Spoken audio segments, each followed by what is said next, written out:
L'édito politique sur Europe 1 avec Le Figaro. Bonjour Vincent Trémollet de Villers. Bonjour Dimitri, bonjour Anissa, bonjour à tous. Vincent. Vincent, le parquet a donc requis hier 5 ans d'inéligibilité contre Marine Le Pen et 4 ans de prison, dont 3 avec sursis. Ce ne sont que des réquisitions, ce n'est pas un jugement, mais cela nous donne tout de même une indication, Vincent.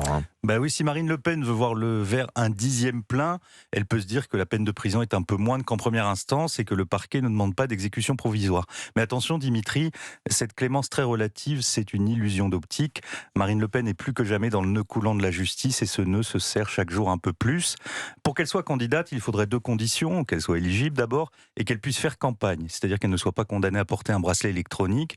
Et comme la patronne du RN l'a dit elle-même, elle n'attendra pas la cassation qui aura lieu au mois de janvier prochain pour se décider. Il faudrait donc que la Cour d'appel décide d'aller résolument contre les réquisitions du ministère public.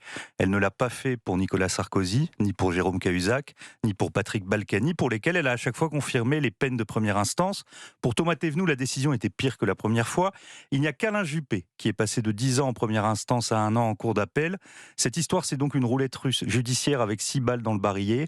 Vous voyez bien que ce serait miraculeux d'en sortir politiquement vivant. Alors Marine Le Pen donne l'impression de continuer à y croire. Jusqu'au bout, elle dira qu'elle y croit, mais c'est une avocate, donc elle connaît le fonctionnement de la justice. C'est une femme politique, donc elle mesure les rapports de force et les jeux de pouvoir.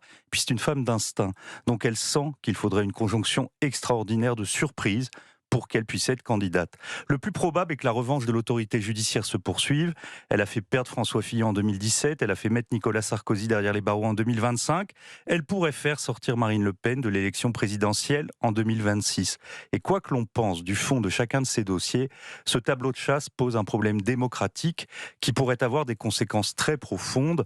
Soit les juges obtiennent à terme ce dont ils rêvent, c'est-à-dire un personnel politique à la scandinave dépossédé de sa prééminence et des formes extérieures du pouvoir, soit les politiques se rebiffent et reprennent le terrain perdu en s'appuyant sur la souveraineté populaire. Pour résumer à gros traits, nous aurons le choix entre le temps des technogestionnaires et le moment des populistes. Intéressant. Marine Le Pen, dans ce cas, elle serait simple spectatrice.